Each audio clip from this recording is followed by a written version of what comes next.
Assalamualaikum, guys.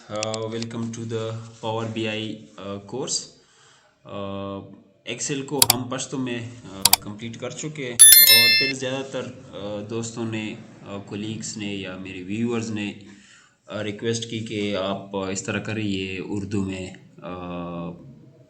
इनकी recording कर लिया करें, टीचिंग कर लिया करें। एक तो ये कि रीच ज़्यादा होगी और दूसरा ये कि मोस्टली जो हमारे लोग हैं वो इन्हीं पश्तो स्पीकर है, वो मोस्टली उर्दू भी जानते हैं। तो हम कोशिश करेंगे कि ये जो कंप्लीट कोर्स है पावर बीआई का, one of the best tool for dashboards और विजुअलाइजेशन, इसको हम यानी उर्दू में टीच करेंगे। अच्छा, बाकायदा आगाज़ करते हैं कोर्स का। मेरा नाम है मुज़म्मिल हुसैन और मेरा ऑलरेडी तकरीबन 8 year of experience in telecom industry in data analysis. तो इस कोर्स में हमारी कोशिश यही होगी कि बेसिक से लेके एडवांस लेवल तक चीज़ों को कवर करें। और ये कोर्स बिगिनर्स के लिए भी है, इंटरमीडिएट के लिए भी है और काफ़ी एक किस्म का डेटा एनालिस्ट के लिए, यानी एक एक्सेल के बाद पावर बीआई का आना काफ़ी इम्पॉर्टेंट है और काफ़ी ज़रूरी है। तो बाकायदा आगाज़ करते हैं। मैं ये स्लाइड शो पे इसको लेके आता हूँ। अच्छा, पहली बात तो ये कि पावर बीआई है क्या चीज़। पावर बीआई हमारे पास ये बिजनेस इंटेलिजेंस टूल है और ये माइक्रोसॉफ्ट जो कंपनी है इनके इन इन इन इन्हीं का है और इनकी यूज़र्स के लिए है। इसमें हम मल्टीपल सोर्स से डेटा इंपोर्ट कर सकते हैं, एक्सेल से भी इंपोर्ट कर सकते हैं, वेब से भी इंपोर्ट कर सकते हैं, यानी डायरेक्ट डेटाबेस से भी हम ये कनेक्ट कर सकते हैं। ये इसके थ्रू हम डेटा को क्लीन और ट्रांसफॉर्म करते हैं, जिस तरह हम एक्सेल में करते हैं इसी तरह इसमें भी हम काफ़ी यानी चीज़ें कर सकते हैं।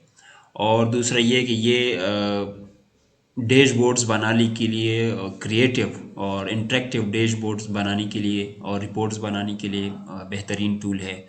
और इसके साथ आजकल एआई की इंटीग्रेशन भी हुई है, यानी एआई भी इसमें इंटीग्रेटेड है फॉर डिसीजन मेकिंग। अच्छा, ये तो था पावर बीआई का इंट्रोडक्शन। दूसरा ये कि क्यों पावर बीआई को हम क्यों सीखें, इसकी इम्पोर्टेंस क्या है। इम्पोर्टेंस इसकी ये है कि ये एक तो ये कि बहुत इजी है, इसमें ड्रैग एंड ड्रॉप का इंटरफेस है। और दूसरा ये है कि ये आप मल्टीपल सोर्स के साथ कनेक्ट कर सकते हो, एसक्यूएल के साथ कर सकते हो, पीआईज के साथ कर सकते हो, डेटाबेस के साथ कर सकते हो, यानी मोर देन 100+ यानी डेटा सोर्स के साथ आप इसको कनेक्ट कर सकते हो। और ये तीसरी इसकी है कि ये बहुत पावरफुल डेटा क्लीनिंग और ट्रांसफॉर्मेशन टूल है, जिस तरह इनकी एक है पावर क्वेरी। और इसके साथ इसका एक है डेटा एक्सप्रेशन एनालिसिस का एक है डेक्स, जिसको हम कहते हैं, ये डेटा एनालिसिस के लिए यूज़ होता है डेक्स, ये इनका लैंग्वेज है। और ये भी काफ़ी पावरफुल है। और रियल टाइम रिपोर्ट और डैशबोर्ड्स के लिए पावर भी बहुत ज़रूरी है। और इसमें यह कि हम जो डैशबोर्ड बनाते हैं या जो रिपोर्ट्स हम बनाते हैं, तो इसमें आप यानी मल्टीपल यूज़र इस पे आप यानी कोलेब्रेशन कर सकते हैं, मल्टीपल यूज़र्स एक डैशबोर्ड पे काम कर सकते हैं। और एक डैशबोर्ड आप बना लो तो इसको आप मल्टीपल यूज़र्स के साथ शेयर कर सकते हो। ठीक है, तो ये थे इसके कुछ इम्पोर्टेंट्स। और जो सबसे अहम इम्पोर्टेंट्स है, ये बहुत इनरिच है, इसमें काफ़ी सारी विजुअल्स है जो एक्सेल में नहीं है। दूसरा ये कि ये इजी है, ड्रैग एंड ड्रॉप इसमें है। और तीसरा ये कि इसमें डेक्स, ये काफ़ी पावरफुल लैंग्वेज है। डेटा एनालिसिस एक्सप्रेशन, ये एक इनका लैंग्वेज है। अच्छा, अब मैं यानी विजुअलाइजेशन एक है हमारे पास। फॉर एग्जांपल, मैं अगर यूज़र्स को या अपने बॉस को ये डेटा दूं, टेबल, ये डेटा दूं, ये वाला डेटा दूं, ये, तो यूज़र इससे यानी वो मालूम नहीं कर सकता कि डेटा 1 क्या मुझे कह रहे हैं, डेटा 2 मुझे क्या कह रहे हैं, डेटा 3 मुझे क्या कह रहे हैं। अगर इसी डेटा को मैं विजुअलाइज़ करूं तो वो फिर देख सकते कि हाँ यहाँ पे इंक्रीजिंग ट्रेंड इंक्रीज में हमारे पास आ रहा है, और ये जो डेटा 3 है, डेटा 2 है, इसका यानी सबसे हाई लेवल ट्रेंड है, और डेटा 3 का नॉर्मल चेंज इसमें आ रहा है। और तो विजुअलाइजेशन एक किस्म की यानी पैटर्न समझने के लिए विजुअलाइजेशन बहुत यानी अहम है। यानी आप रॉ डेटा से या इस किस्म के टेबल से आप कोई चीज़ कंक्लूड नहीं कर सकते जितनी आप विजुअलाइजेशन से कर सकते हो। तो ये एक अहम पॉइंट था, इस वजह से मैंने एक स्लाइड में ऐड कर दिया कि विजुअलाइजेशन क्यों ज़रूरी है। तो विजुअलाइजेशन एक आपको यानी पिक्चर देता है डेटा का, एक कंपनी का, कि कंपनी की क्या पोजीशन है, जितना यानी आपको एक टेबल नहीं दे सकता जितना आपको विजुअलाइजेशन दे सकता है। अच्छा, तीसरी चीज़ के पावर बीआई की कुछ कंपोनेंट्स हैं। एक तो है पावर बीआई डेस्कटॉप, इसमें हम डैशबोर्ड और रिपोर्ट्स बनाएंगे, ठीक है। और जो दूसरा है पावर बीआई सर्विसेज, इसमें हम चीज़ों को शेयर करते हैं, अपने डैशबोर्ड्स को पब्लिश करते हैं। और जो तीसरा इनका यानी कंपोनेंट है वो पावर बी मोबाइल, यानी इसका मोबाइल ऐप भी है। आप जो डैशबोर्ड बना दो वो आप मोबाइल ऐप पे भी देख सकते हो, यानी आपका बॉस मोबाइल ऐप पे वो चीज़ें देख सकता है कि इसमें क्या क्या चीज़ें हैं क्या नहीं है। यानी आप किसी टूर पे जा रहे हो, किसी मीटिंग में जा रहे हो, या ऑन ट्रेवलिंग हो, आपने एक डैशबोर्ड बनाया है और आप अपने बॉस को शेयर कर दो, वो मोबाइल में निकाल के यानी एक पूरा थ्रू ऐप वो एक्सपीरियंस कर सकता है कि क्या पोजीशन है और ट्रेंड्स क्या है हमारे पास डेली रिपोर्ट्स की या डेली डैशबोर्ड्स की। ये इनकी तीन कंपोनेंट्स है। एक डेस्कटॉप हो गया, डेस्कटॉप में हम डैशबोर्ड्स बनाएंगे। पावर बीआई सर्विसेज में हम पब्लिशिंग चीज़ों को पब्लिश करेंगे और शेयर करेंगे। और पावर बीआई मोबाइल, ये नहीं आप मोबाइल पे अपनी रिपोर्ट्स व्यू कर सकते हो, इसमें आप देख सकते हो कि क्या क्या चीज़ें मैंने बनाई है या क्या ट्रेंड है डेटा का, यानी चीज़ों को आप देख सकते हो। अच्छा, हाउ पावर बीआई वर्क, यानी पावर बीआई किस तरह काम करते हैं, इसकी यानी मेन मेथडोलॉजी क्या है। इसको मेनली हम ईटीएल या ईटीएल और या ईएलटी भी कह सकते हैं। इसमें पहले हम ये कि गेट डेटा के थ्रू डेटा को हम इंपोर्ट करते हैं डिफरेंट सोर्स से। इसमें हमारे पास काफ़ी सारी सोर्स हैं, यानी Excel, SQL, Power BI, APIs, यानी एपीआईज आजकल है हमारे पास, उसके थ्रू हम डेटा फेच कर सकते हैं। डायरेक्ट डेटा बेस से भी डेटा हम फेच कर सकते हैं। डेटा हासिल करने के बाद या डेटा लोड करने के बाद इसको हम ट्रांसफॉर्म करते हैं। डेटा को ट्रांसफॉर्म ये कि इसकी हम क्लीनिंग करते हैं, क्लीन करते हैं, प्रिपेयर करते हैं डेटा को पावर क्वेरी के थ्रू, ठीक है। ट्रांसफॉर्मेशन के बाद हम इस यानी ट्रांसफॉर्म डेटा पे फिर हम डिज़ाइन करते हैं चार्ट्स, टेबल, विजुअल, यानी एक पूरा डैशबोर्ड बनाते हैं। और फोर्थ ये कि इसी डैशबोर्ड को फिर हम अपनी कुलीग्स के साथ या अपने बॉस को या अपने मैनेजर्स को शेयर करते हैं, ठीक है। फॉर एग्जांपल यहाँ पे मैं आपको एक रियल वर्ड सिनेरियो दूँ कि अगर आपको बॉस कहे कि यार मुझे चर्न एनालिसिस पे एक डैशबोर्ड बना के दो या मुझे रिपोर्ट बना के दो, तो पहले तो आप ये कि एसक्यूएल के थ्रू या एक्सेल के थ्रू सोर्स से डेटा डाउनलोड कर लो या आप डायरेक्ट कनेक्ट कर लो। तो डेटा आने के बाद यानी आप करंट यूज़र्स देख लो और जो आपसे जा चुके हैं यूज़र वो देख लो। तो डेटा डाउनलोड करने के बाद फिर गेट डेटा के थ्रू आप इसको यानी इंपोर्ट कर दो पावर बीआई में। फिर ट्रांसफॉर्मेशन में आप इसमें चीज़ों को यानी अननेसेसरी डेटा को रिमूव कर लेते हो या डुप्लीकेट वैल्यूज़ को रिमूव कर लेते हो। इसमें कुछ कॉलम्स आप ऐड कर लेते हो, कस्टमर एज या कस्टमर ने कितना वक्त गुजारा है हमारे पास, तो वो ट्रांसफॉर्मेशन में आ जाता है। ट्रांसफॉर्मेशन के बाद फिर आप एक डैशबोर्ड बनाते हो कि कितने कस्टमर हमसे गए, क्यों गए और इनकी वजह क्या थी, किस वक्त में गए, कितने गए, ट्रेंड्स हमारा क्या था। तो वो पूरा डैशबोर्ड बनाने के बाद फिर आप अपने बॉस को शेयर कर लेते हो कि ये रिपोर्ट्स है चर्न पे, ठीक है। और पावर बी अगर एक्सेल को हम देख ले तो इसकी एक्सेल की जो लिमिटेशन है वो पावर बीआई यानी पूरा करते हैं, ठीक है। इसमें एक तो एक है डेटा साइज। अगर आपके पास डेटा लिमिटेड डेटा है तो एक्सेल पर ठीक है, अगर लार्ज डेटा सेट है तो फिर वहाँ पे एक्सेल की परफॉर्मेंस काफ़ी स्लो हो जाती है। तो इसके लिए पावर बीआई बहुत अहम है, यानी लार्ज डेटा सेट के लिए स्मॉल डेटा सेट के लिए भी, लेकिन लार्ज डेटा सेट के लिए पावर बीआई की परफॉर्मेंस काफ़ी अच्छी होती है, और यानी वो हैंडल कर सकते हैं जितना यानी एक्सेल हैंडल नहीं कर सकता।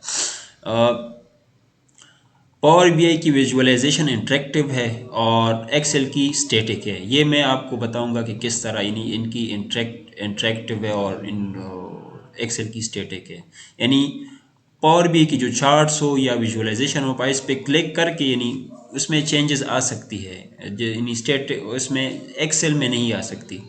ये यानी एक रियल एग्जांपल मैं ओपन भी कर लेता हूँ, फिर आपको साथ दिखा भी लेता हूँ कि किस तरह। यानी मैं यहाँ पे एक डैशबोर्ड ओपन करता हूँ आप लोगों को,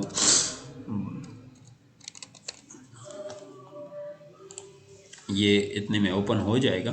फ़िलहाल हम प्रेजेंटेशन पे आ जाते हैं। अच्छा, तो दूसरा ये कि ऑटोमेशन यहाँ पे आप कर सकते हो, और एक्सेल में आप मैनुअल अपडेट्स यानी करते हो। और परफॉर्मेंस पावर बीआई की काफ़ी अच्छी है, और एक्सेल की लार्ज डेटा सेट पे परफॉर्मेंस लो हो जाती है। ठीक है। अच्छा, इंडस्ट्रीज़, कौन कौन सी इंडस्ट्रीज़ पावर बीआई की यूज़ करती है आजकल? यानी इसमें मैं अगर मेनली बताऊं, बिजनेसेस एंड फाइनेंस जितनी भी है वो पावर बीआई की यूज़ कर रही है। सेल्स एंड मार्केटिंग वाली यूज़ करते हैं। Health care and hospitals, supply chain और लॉजिस्टिक, आईटी एंड टेलीकम्युनिकेशन की यानी मैं आप लोगों को मैंने एग्जांपल मैं दे चुका हूँ कि चर्न एनालिसिस के लिए एजेंट्स यानी कॉन्टेक्ट सेंटर्स की परफॉर्मेंस को वो देखते हैं। सप्लाई चेन में ये कि रूट, शॉर्टेस्ट रूट, या फॉर एग्जांपल डिमांड किस चीज़ की है या किन चीज़ों में हमारे पास मसले है। हेल्थ केयर में ये कि हॉस्पिटल की वो परफॉर्मेंस देख सकते हैं, एक डॉक्टर कितने मरीज़ों को देख रहा है, कौन कौन से मरीज़ ज़्यादा आ रहे हैं। तो ये चीज़ें सेल्स में ये कि सेल्स की ट्रेंड्स को देख सकते हैं। मार्केटिंग कंपेन्स की आप वो चेक कर सकते हो कि एक कंपेन आपने लॉन्च की उसकी कितनी यानी वो कितनी इफ़ेक्टिव थी। तो फाइनेंस में आप फ्रॉड डिटेक्शन या फ्रॉड एनालिसिस या फ्रॉड प्रिवेंशन में आप यूज़ कर सकते हो फाइनेंस में। तो ये मुख्तलिफ इंडस्ट्रीज़ है। आलमोस्ट आजकल जितनी भी इंडस्ट्रीज़ है वो इनको यानी पावर बी एक टूल यूज़ करती है इसमें। अच्छा, नेक्स्ट स्टेप ये कि ये मेरे पास लिंक है, इसको अगर मैं क्लिक करूं तो ये लिंक है, इसको मैं यहाँ से कॉपी कर लेता हूँ। ये आप यहाँ से इनको डाउनलोड कर सकते हो। डाउनलोड के बाद इसकी यानी पावर बीआई डेस्कटॉप सेटअप को आप डाउनलोड कर लो। ये आप यानी विंडो पे आप करते हैं कि कौन सी उसकी है, 64 बिट है 32 बिट है, तो इसको आप डाउनलोड कर दो। डाउनलोड के बाद इनकी यानी वो काफ़ी इजी है इंस्टॉलेशन। मैं ऑलरेडी इंस्टॉल कर चुका हूँ। जहाँ पे जिसको भी इशू हो वो कमेंट सेक्शन में या मुझसे वो रब्ता कर सकते हैं, मैं यानी वो क्लियर कर दूंगा। इनकी इंस्टॉलेशन काफ़ी इजी है, बहुत इजी है। नेक्स्ट नेक्स्ट जहाँ पे आपने वो करना है तो ये यहाँ से ये लिंक भी मैं शेयर कर लेता हूँ। अच्छा, ये हो गया। और दूसरा ये कि इंस्टॉल करना, फिर डेटा को इंपोर्ट करना, और पावर क्वेरी की कुछ बेसिक्स है। तो ये चीज़ें हैं। आज की ये एंट्रो थी हमारी, और मैं आपको कुछ डैशबोर्ड भी दिखा देता हूँ कि किस तरह की चीज़ें हम बना सकते हैं या किस तरह की चीज़ें हम इसमें कर सकते हैं। Enable to load open document, इसमें क्या मसला है? इसकी ये कि पाथ कुछ चेंज हो जाए तो फिर मसले यहाँ पे देते हैं। यानी ये कुछ मैं बल्कि डायरेक्ट डैशबोर्ड ओपन कर लेता हूँ यहाँ से आके। Data analysis, projects, analytics, power BI, ये कुछ असाइनमेंट्स है, देख लेते हैं इसमें। यानी एक तो है कि आपने प्रैक्टिस करनी होगी, प्रैक्टिस मेक मैन परफेक्ट। और दूसरा ये कि यानी जितना यानी आप प्रैक्टिस करोगे इतनी आपकी लर्निंग होगी, इतने आप चीज़ें कवर करेंगे। यानी थ्योरी से आप चीज़ें नहीं सीख सकते। कंप्यूटर साइंस एक यानी एक ऐसा फील्ड है यानी वहाँ पे आपने चीज़ों को करके सीखना है। ये नहीं कि आप बस यानी आपने एक वो चीज़ बना दी तो सुन ली वो आप सीख लोगे, इस तरह नहीं होता। और ये डैशबोर्ड मैंने ओपन किया लेकिन यहाँ पे नहीं है, ये मैं ओपन कर लेता हूँ। वो इंटरेक्टिव नहीं है, उसमें सिर्फ मैंने डेटा क्लींजिंग की है, तो उसमें थोड़ा सा टाइम लगेगा।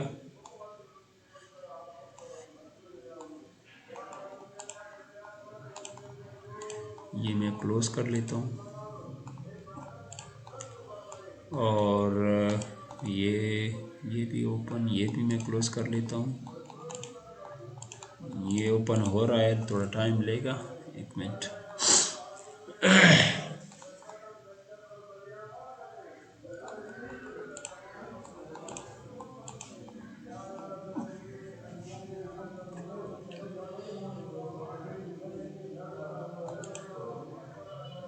अच्छा, तो ये अब डैशबोर्ड है ना, ये डैशबोर्ड है। जिस तरह मैंने कहा ना कि इनकी चार्ट्स यानी वो होती है, इंटरेक्टिव होती है, आप इंटरेक्ट कर सकते। फॉर एग्जांपल मैं इस पर क्लिक करता हूँ तो ये पूरी यानी बटर की जितनी भी सेल्स थी या इनकी जितनी भी वैल्यूज़ थी वो यहाँ पे अपडेट हो जाती है। बटर की सेल्स हमारे पास काफ़ी कम है यहाँ पे। फॉर एग्जांपल मैं लेट ऑफ को देख लेता हूँ, तो ये नहीं, आप चार्ट्स पे आप क्लिक करके चीज़ों को आप देख सकते हो। ऑल है यहाँ पे। फॉर एग्जांपल मैं सिर्फ दिसंबर को देखना चाहता हूँ कि दिसंबर में क्या पोजीशंस थी। अब दिसंबर में करंट मंथ हमारे मिनी प्रॉफिट कम हुआ है, हम नेगेटिव में गए हैं ना, -9% हमने कम प्रॉफिट जनरेट किया यहाँ पे, ठीक है। तो इस तरह नहीं, इनकी चार्ट्स आपके पास इंटरेक्टिव होती है। तो ये कुछ पावर बी की वो इंटरेक्टिव। अब यूएस पे यहाँ पे क्लिक कर दो इस चार्ट पे, इसको हीट मैप कहते हैं, सॉरी हीट मैप है कि इसको यहाँ पे ये ट्री मैप। यूएसए पे मैंने क्लिक किया तो सिर्फ मुझे यूएसए का यहाँ पे अपडेट शो हो रहा है, ठीक है। मैं मैक्सिको पे क्लिक करता हूँ तो मुझे सिर्फ मैक्सिको का डेटा शो होगा। तो ये इसको कहते हैं इंटरेक्टिव चार्ट्स। अच्छा, दूसरा ये कि यहाँ पे यानी आप रिपोर्ट बनाते हो, यहाँ पे आप डेटा को देख सकते हो, ठीक है। ये और यहाँ पे आप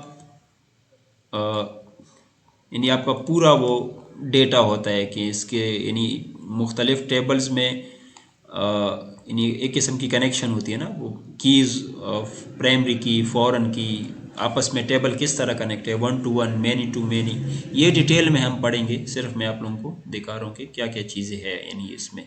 ये 3 है इसमें। रिपोर्ट व्यू, आप एक है डेटा व्यू, यानी आप डेटा को देख सकते हो, और एक है ये इनको कहते हैं मॉडल व्यू, यानी आप यहाँ पे मॉडल आपने बनाए हुए, कुछ आपके पास फैक्ट टेबल होंगे, कुछ आपके पास डायमेंशनल टेबल होंगे, ये डिटेल में पढ़ेंगे, ठीक है।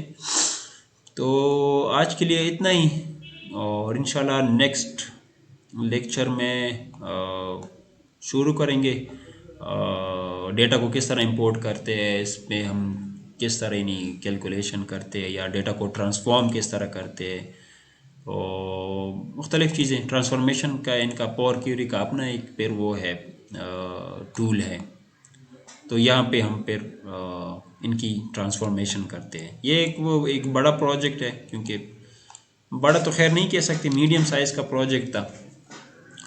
तो क्या क्या चीज़ें हैं क्या नहीं है, तो वो इंशाल्लाह नेक्स्ट उसमें हम पढ़ेंगे, ठीक है। नेक्स्ट लेक्चर में डिटेल में पढ़ेंगे। तो ये यहाँ पे हम ट्रांसफॉर्मेशन करते हैं, ठीक। और यहाँ पे हम डिफरेंट टेबल्स या जो हमारे पास टेबल्स हैं बिल्कुल, तो वो चेक करते हैं कि क्या क्या इसमें है, ठीक है। तो ये था इंट्रो। किसी का भी कोई क्वेश्चन हो वो कमेंट सेक्शन में पूछ सकते हैं, और दूसरा ये कि इस चैनल को सब्सक्राइब कर ले, और इंशाल्लाह ये पावर बीआई हम कंप्लीट यानी बिगिनर से लेके एडवांस लेवल तक सीखेंगे। यानी आप इस यानी इतने एबल होंगे कि आप एक डैशबोर्ड बना सके अपनी कंपनी के लिए, या आपका जो अपना बिजनेस हो, या जो आप टास्क कर रहे हो, या यानी आप एक्सेल में नहीं कर सकते तो पावर बी में आप कर पाओगे इंशाल्लाह after completion of this course. Thank you, अल्लाह हाफिज़।